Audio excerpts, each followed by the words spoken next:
I have been called many things in my life: cold, exacting, unreasonable, a man carved from Fenrath granite and left to weather in the northern counties without softening. None of it was wrong. I accepted the characterizations with the equanimity of someone who has decided, after considerable experience of the world, that he does not particularly wish to be otherwise. I did not expect a disgraced baron's daughter to change that. But then, I had not yet met Miss Orla Venn. She came to me on a Tuesday in October, which I mentioned because it was raining and the lane to Fenrath Hall had turned to mud, and she arrived on foot, which meant she had dismissed her hired gig at the gate and walked the quarter-mile rather than let a driver overhear the conversation she intended to have. I noticed this from the library window. I noted also that she did not hurry despite the rain, and that she arrived at my door with her chin up and her hem ruined, and that she stood in the hall and wrung the water from her gloves without any apparent distress about either. My steward showed her in. She looked at the room, at my desk, at me, and said, without preamble, "I have a proposition that will cost you nothing and may save me everything. I will be brief because I imagine your time is limited and I have already imposed upon your carpets." I set down my pen. In 37 years, no one had opened a conversation with me quite like that. She told me quickly and without embellishment. Her father, Baron Venn, had been publicly ruined that spring, bad debts, a worse investment, and a creditor who saw no reason for private discretion. The county had drawn its conclusion. Miss Venn was, as she put it without any bitterness I could detect, a pariah with excellent posture. She had been invited, she believed out of lingering obligation, to the Aldenmere Park house party that ran the following week. 11 days among county families, who would watch her and whisper and wait for her to crumble. "I do not intend to crumble," she said, "but I would rather not attend alone." I understood then what she was proposing. I was invited to the same party.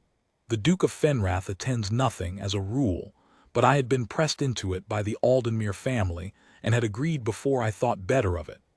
A man of my reputation seemed to be attending in her company, not her escort. She was precise about this, seemed to seek her out, to sit with her, to make the party understand there was a connection between us of some kind, would silence the worst of it. Society does not whisper quite so freely about a woman the cold Duke of Fenrath appears to regard. 1 week, she said. No more. I am not asking for a rescue. I am asking for a loan of a kind, of your standing. You would lose nothing by it, and you may charge whatever fee seems reasonable." "I do not charge fees," I said. "Then name your terms." I looked at her. Rain on the window, mud on her hem, and those steady gray eyes that had not wavered once. She was not pretty in the way the county generally approved of. She was sharper, more considered, with a quality of stillness that I found, to my own considerable surprise, deeply restful. "My terms," I said, "are that you do not thank me excessively, do not pretend more warmth than is credible, and tell me at the outset one true thing about yourself that is not the story you have rehearsed." She was quiet for a moment. Then she said, "I am frightened. I have not admitted that to anyone, and I am admitting it to you because you will either keep it or you won't, and I find I no longer have the resources to manage what other people do with the truth." I stood up. I held out my hand. She shook it, which no one had ever done at Fenrath Hall in my memory. "Very well," I said. 1 week. I will find you on the first evening." She nodded, collected her gloves, and walked back out into the rain without being shown. I watched her go from the window and felt, for the first time in some years, that something was about to happen. I was right. I was simply wrong about what kind of thing. Aldenmere Park in October is a beautiful and punishing place. Lit drawing rooms, card tables, the low conversation of people who have known one another for 20 years and have very little new to say. I arrived on the Saturday. I found her in the yellow drawing room, seated near the window, a cup of tea held in both hands, watching a conversation across the room with the expression of someone who is managing, very professionally, to appear at ease. I crossed the room toward her. I watched the rest of the room notice. A woman near the fire stopped mid-sentence. A pair of gentlemen by the bookcase shifted. I sat down beside her and said, at a volume that carried no further than she required, "You are holding that cup as though it is the only fixed point in the room." "It is," she said, and looked at me, and the steadiness was back. "You came." I said I would. "People say a great many things." "I do not," I said. She almost smiled.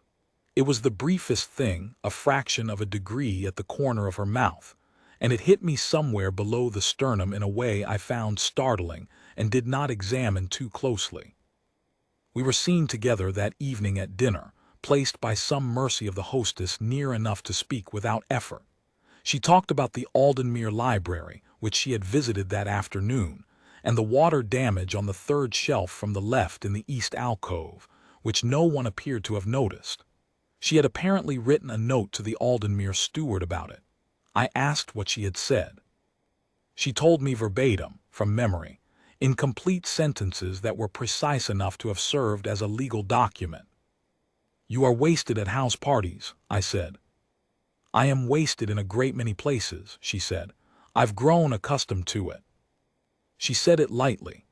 I filed it under the true things and said nothing, because she had not asked me to respond to it, and it would have been presumptuous. But I thought about it in the quiet of the library that night when I could not sleep, which I do not ordinarily have difficulty doing. On the third day, there was a walk to the walled kitchen garden at the east side of the park, and I found her ahead of the party, her hand on the old stone of the south wall, looking at the last of the kitchen herbs still standing in the October cold. I came to stand beside her. The rest of the party was some distance behind. "Are you managing?" I asked. "Better than I expected," she said. "Mrs. Hartley spoke to me directly at breakfast. That is the first civil word she has offered in 6 months. Mrs. Hartley watches which way the wind blows." "Everyone does." She was quiet a moment. "You are a more convincing fiction than I anticipated, Your Grace." "I am not a fiction," I said, before I had decided to say it. She looked at me, a long, level look. The kind she had been giving me since the muddy hall at Fenrath.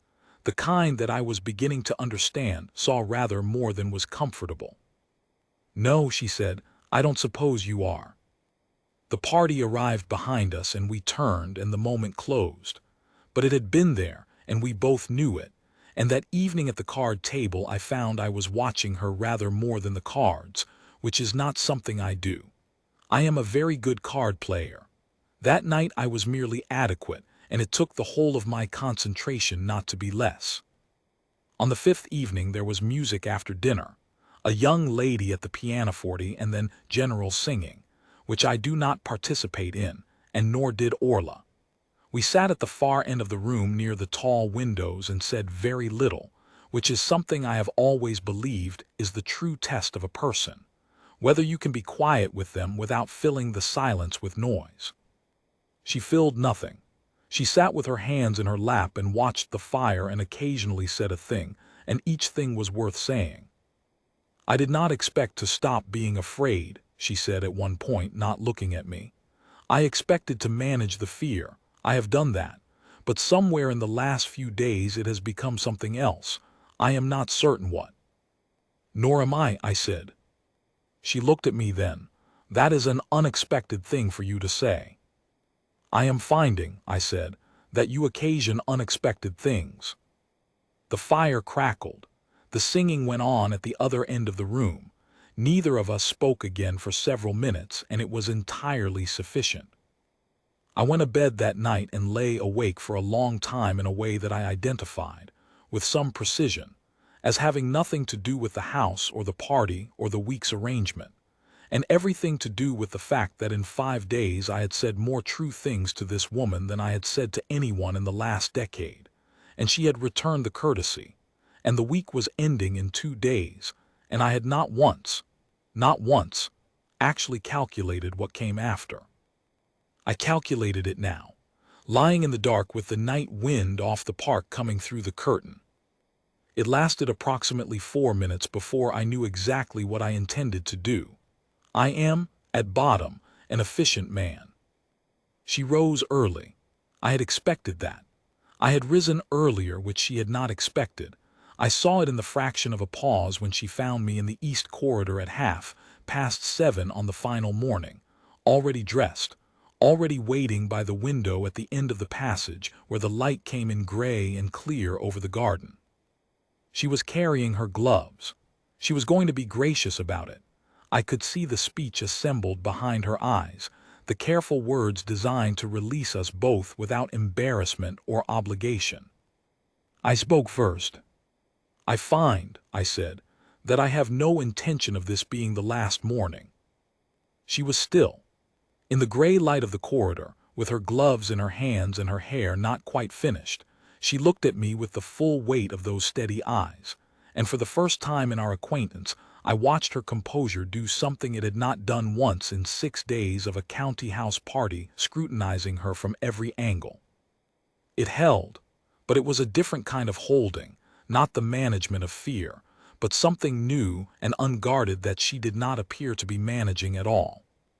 "The week is finished," she said carefully. "I know it is," I said. "I am not speaking of the arrangement. The arrangement is finished. I am speaking of something else."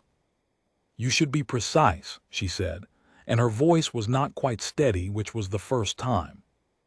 "I am precise," I said. "I am telling you with complete precision that in 5 days you have told me true things and I have told you true things, and we have been quiet together without discomfort. And you have noticed the water damage in the Aldenmere library and written a note about it to the steward, and that these are not small things to me, and that I would like, if you are willing, to find out what they are when no one is watching us and there is no arrangement requiring them." She was quiet for a long moment. The gray morning light lay across the floorboards. Somewhere below, the house was beginning to stir. "You are a very strange man," she said at last. "Yes," I said, "I have been told." "I have no money," she said. "My father's name is a ruin. I will not be a comfortable thing to be associated with." "I have enough money for several people," I said, "and I have not been comfortable in 37 years and do not expect to begin. I am asking what you want, not what is practical, what you want." Another long silence. She looked at her gloves, then she looked at me. "I want," she said, "to stop being afraid of what comes after, and I have not been afraid, not once, when I was talking to you." I held out my hand. This time, when she took it, she did not let go. We were married in January at the small chapel on the Fenrath estate, a quiet ceremony, a cold morning, a handful of witnesses who had no idea what the preceding autumn had looked like and would have been astonished if they had. Orla wore gray, which everyone said was unusual. I thought it was exactly right. She had worn gray eyes at me from the first day in the muddy hall, and I had been working my way toward her ever since. At the end of the service, when the register was signed and the rector had done with us, she turned to me and said very quietly, "1 week." "1 week," I agreed. "And then the rest." "And then," I said, "the rest." Outside, the frost was hard on the chapel path, and the morning light came over the east woods of Fenrath and lay across us both like something that had always been waiting to arrive. I gave her my arm. She took it. We walked back to the house together through the cold, and for the first time in a very long life, I was not calculating what came next. I already knew. She was walking beside me, and she intended to keep walking, and that was the entirety of the thing, the whole of it, and it was more than enough.